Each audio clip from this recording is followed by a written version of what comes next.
For Gen Z, above all, there's probably one thing that feels more out of reach than anything else. What is really screwed up is the world is massively in debt, the workforce is shrinking, population growth is slowing down, it's slowing down GDP growth, so there's not enough GDP growth to pay or service the amount of debts out there.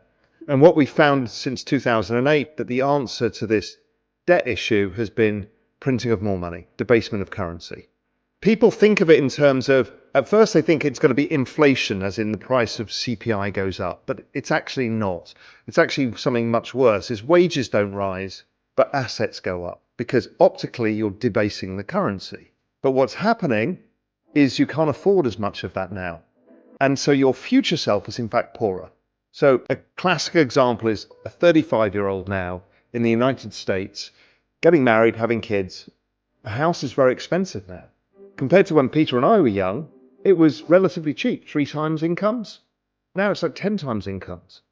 So there's no real way of getting up the ladder. So the advantages that your parents had are not available to you.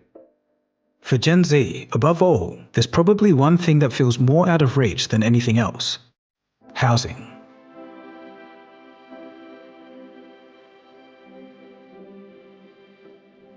If you've scrolled through any social media feed, you've likely come across memes like these.